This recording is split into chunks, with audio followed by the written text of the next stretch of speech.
जब किसी कंपनी का, किसी ब्रांड का नाम पिट जाए तो सोचिए फिर उसको क्या क्या पापड़ बेलने पड़ते हैं। भारतीय जनता पार्टी दिल्ली में चुनाव जीतने के लिए क्या क्या कर रही है, जरा इस बात को गौर से देखिए।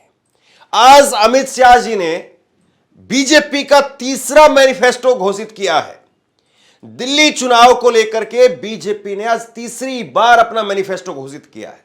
कायदे से मैनिफेस्टो एक दिन हो जाता है, बात खत्म हो जाती है, लेकिन बीजेपी एक एक पन्ने का मैनिफेस्टो लेकर के आ रही है और इसको लेकर के दो बार पहले मैनिफेस्टो की घोषणा हो चुकी थी और आज तीसरा मैनिफेस्टो की घोषणा हुई। और आप यकीन नहीं करेंगे, अमित शाह बोलते बोलते पत्थर तक आ गए, लेकिन लोग यकीन नहीं कर रहे हैं। लोग करारा जवाब अमित शाह को दे रहे हैं कि भाई पत्थर की लकीर आप बोलते हो तो जरा पत्थर की लकीर पहले आपने जहां जहां पर खींची है वो भी दिखा दो।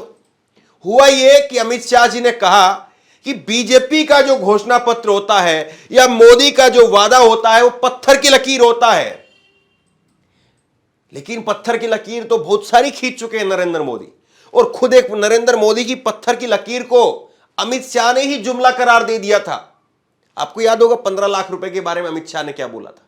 लेकिन बीजेपी दिल्ली में फंसी हुई है और ऐसी फंसी हुई है कि अमित शाह को बार बार यह कहना पड़ रहा है कि हम दिल्ली में गरीब कल्याण की एक भी योजना बंद नहीं करेंगे। यह अमित शाह को कहना पड़ रहा है, लेकिन दूसरी तरफ उन्हीं के नेता जो कह रहे हैं उसको क्या माना जाए। आपको एक छोटा सा क्लिप में आपको दिखाता हूं। एक तरफ अमित शाह कह रहे हैं कि पत्थर की लकीर है और दूसरी तरफ उन्हीं के नेता रमेश बिधूड़ी, उन्हीं के उम्मीदवार हैं जो वो कह रहे हैं कि सबको फ्री देने की क्या जरूरत है कि भाजपा आएगी तो ये सारी योजनाएं बंद कर देगी और पत्थर पर की लकीर है, गरीब कल्याण की एक भी योजना बंद नहीं होगी। रेवड़ी वो है कि सबको बस में फ्री, जो सम्मान के साथ बहन रहना चाहती है, जो फ्री में नहीं चलना चाहती उसको भी आप फ्री राइडिंग दोगे तो क्यों दे रहे हो। और बात केवल इतनी नहीं थी। अमित शाह ने केवल ऐसा नहीं था कि प्रेस कॉन्फ्रेंस जो की मैनिफेस्टो को लॉन्च करते समय पर वहीं पर यह बात बोली। इसके बाद में अमित शाह दिल्ली के अंदर प्रचार करने के लिए गए और दिल्ली में प्रचार करने के लिए जब अमित शाह गए रैली के अंदर, तो वहां पर भी इसी बात से अपने भाषण की शुरुआत की और वहां पर भी कहा कि पत्थर की लकीर है। सुन लीजिए जरा।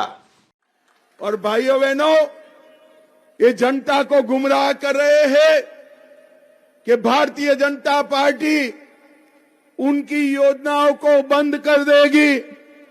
मैं फिर से कहने आया हूं कि भारतीय जनता पार्टी गरीबों की कोई योजना को बंद करने का काम भी भारतीय जनता पार्टी करेगी। भाइयों बहनों, अभी एक पत्रकार ने मुझे फोन किया कि साहब भाजपा भी वादा कर रही है, कांग्रेस भी वादा कर रही है और आप पार्टी भी वादा कर रही है, जनता किसको सच्चा माने। भाइयों बहनों, मैं आज आपको बताने आया हूं, नरेंद्र मोदी का वादा पत्थर पर लकीर होता है, पत्थर पर लकीर होता है। और बार बार अमित शाह को यह बात कहनी पड़ रही है कि हम योजना बंद नहीं करेंगे। बार बार इस बात को बताना पड़ रहा है क्योंकि ये आम आदमी पार्टी, अरविंद केजरीवाल बार बार ये कह रहे हैं कि भाई अगर बीजेपी आई तो आपकी महिलाओं को जो बस फ्री यात्रा होती है वो भी बंद कर देंगे, बिजली फ्री है वो भी बंद कर देंगे, पानी फ्री है वो भी बंद कर देंगे। लेकिन बीजेपी कह रही नहीं नहीं, वो पुराना बंद नहीं करेंगे। चलिए बंद करेंगे नहीं करेंगे वो तो सत्ता में आएंगे तब पता चलेगा। लेकिन एक चीज जो हमारे सामने है, जो पत्थर की लकीर की बात अमित शाह कह रहे हैं कि भाजपा पत्थर की लकीर खींचती है, तो जरा एक बार ये 2013 का डॉक्टर हर्षवर्धन का एक छोटा सा बयान सुन लीजिए आप। डॉक्टर हर्षवर्धन भाजपा के नेता, बाद में सांसद बने मोदी जी के कैबिनेट में और फिर कैबिनेट में मंत्री भी बने।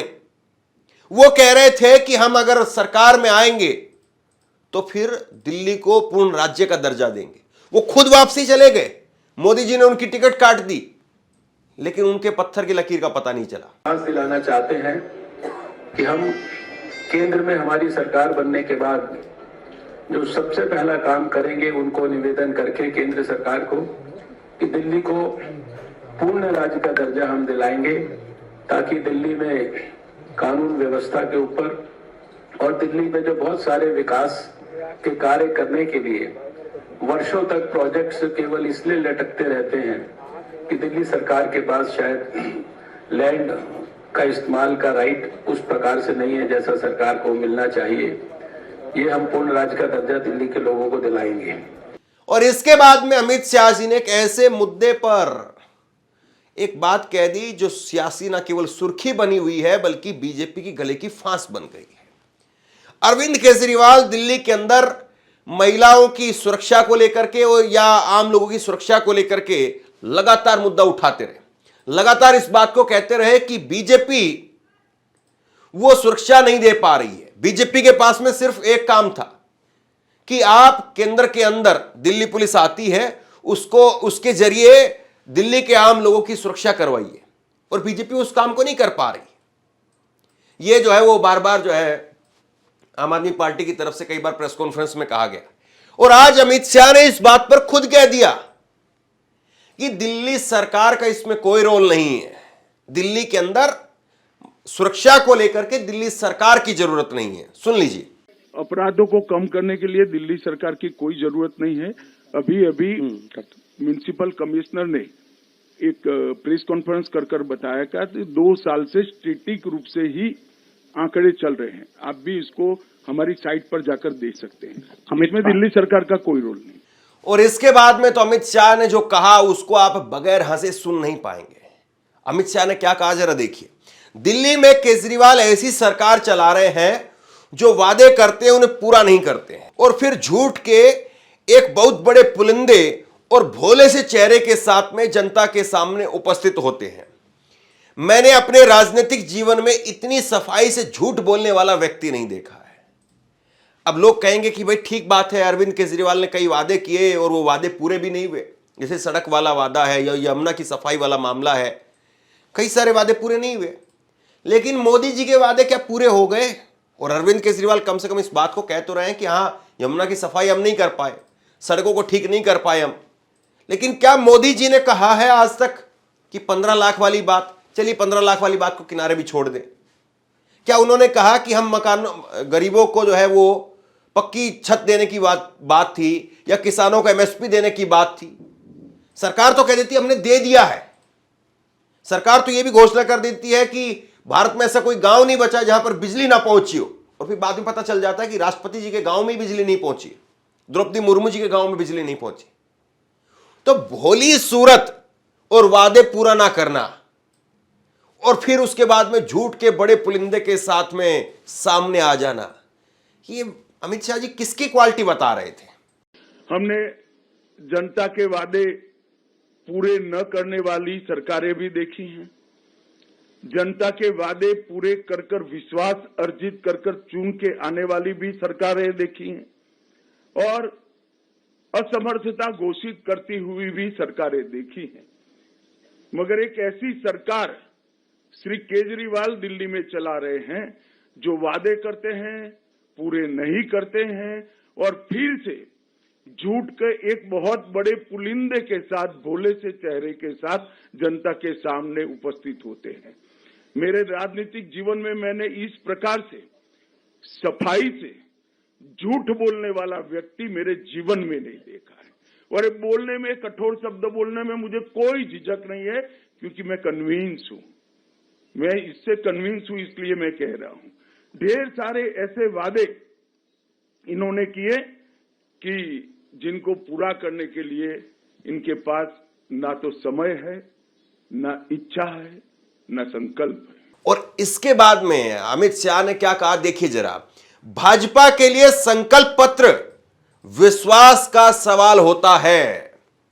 मतलब कि संकल्प पत्र में जो कह दिया वो तो हो करके ही रहेगा, यही विश्वास है। अब मुझे लगा कि इस लाइन में थोड़ा सा चेंज नहीं कर दिया जाना चाहिए क्या, कि भाजपा के लिए संकल्प पत्र, उस पर विश्वास भी वो लोग करते हैं कि जो हमने कहा है उसको हम करेंगे भी क्या।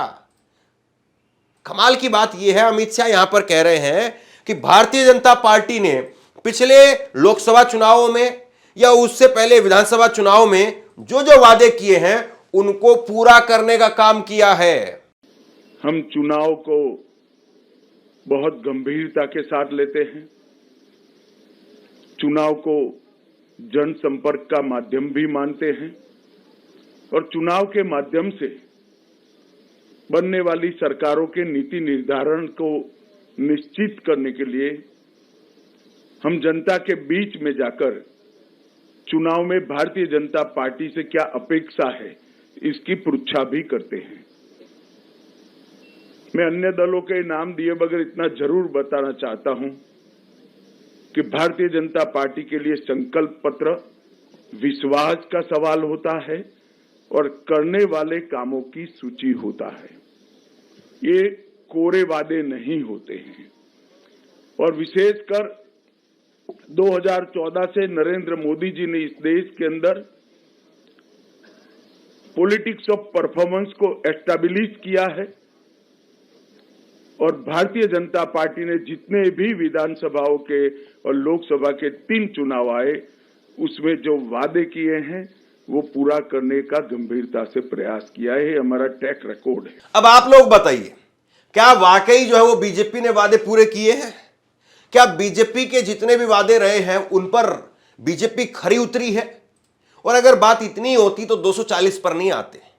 अगर इतने ही वादे पूरे किए होते तो 240 वाली स्थिति नहीं होती। आज नरेंद्र मोदी जो 400 पार की बात कर रहे थे वो 240 पर क्यों आ गए? क्योंकि लोगों के अंदर भुखमरी को लेकर के, बेरोजगारी को लेकर के, महंगाई को लेकर के गुस्सा था और बीजेपी इन सब का पोस्टर बना बना करके सत्ता में आई थी। यही सब सड़कों पर बड़े बड़े पोस्टर लगवा करके, होर्डिंग लगवा करके बीजेपी सत्ता में आई थी कि बहुत ही महंगाई की बार, अब की बार भाजपा सरकार। लेकिन महंगाई का आलम देखिए आप, बेरोजगारी का आलम देखिए आप, अपराध जो है वो किस कदर बढ़ गए हैं ये देखिए आप। और उसके बाद में मीडिया से लेकर के और हर संस्थान में किस तरीके से अंकुश लगाया जा रहा है ये तो आप देख ही रहे हैं। तो बहरहाल अरविंद केजरीवाल के बारे में यहां पर भाजपा बात कर रही है। क्या भाजपा अपने गिरिबान में भी झांकेगी? ये ठीक बात है कि भाजपा यहां पर विपक्ष में है, उसको निशाना साधना चाहिए, लेकिन अपना ट्रैक रिकॉर्ड भी तो सामने रखें, अपने बारे में भी तो बताएं कि आपने क्या किया है। आपने जो बोला क्या वो किया? क्या आपने जो कहा वो उसको निभाया? या ये कह करके उससे पल्ला झाड़ लिया कि नहीं नहीं चुनाव जीतने के लिए ऐसे जुमले कहे जाते हैं। और अब भाजपा कह रही कि भाई हम 3,000 रुपए पेंशन देंगे, फिर उसके बाद में 2,500 रुपए महिलाओं को देंगे। तमाम वादे जो है भाजपा गिनवा रही है। और यहां तक तो आज ये भी कह दिया अमित शाह ने कि भाई मीडिया कर्मियों को भी 10-10 लाख रुपए का बीमा देंगे। भाई आप किस राज्य के अंदर ये सुविधाएं दे रहे हैं? उस राज्य का नाम भी तो बताइए कम से कम कि हमने फला फला राज्य के अंदर ये चीजें दी हैं। भाई आपकी दर्जन भर, 1.5 दर्जन भर राज्यों में सरकारें रही हैं, मोदी जी की डबल इंजन की सरकारें चली हैं। क्या आप उनमें जो वादे यहां दिल्ली में कर रहे हैं उनको पूरा कर पाए किसी राज्य में? दिल्ली तो फुल स्टेट भी नहीं है, छोटा सा केंद्र शासित प्रदेश है। वहां पर कितना रेवेन्यू आता है, कितना इनकम का सोर्स है, वहां पर आप कैसे कर पाएंगे जबकि आपके पास में बड़े बड़े राज्य हैं। महाराष्ट्र है, हरियाणा है, आपके पास में राजस्थान है, मध्य प्रदेश है, छत्तीसगढ़ है, बड़े राज्य आपके पास में, और अब तो उड़ीसा भी है। तो किन राज्यों में आप कर पाए हैं, किन राज्यों को आप दे पाए हैं, उसके बारे में भी तो बताइए। बहरहाल आप लोगों को क्या लगता है, क्या वाकई बीजेपी दिल्ली के अंदर बहुत दमखम जो है वो दिखा पाने में कामयाब होगी, या मोदी जी के इन पत्थर की लकीरों पर दिल्ली के लोग भरोसा करेंगे, या एक बार फिर से दिल्ली के लोग नकार देंगे? आप क्या सोचते हैं नीचे कमेंट बॉक्स में लिख करके जरूर बताइए। इस वीडियो को शेयर कीजिए और इसी तरह की तमाम खबरों के लिए ऑनलाइन न्यूज़ इंडिया को सब्सक्राइब कीजिए। आपका बहुत बहुत धन्यवाद।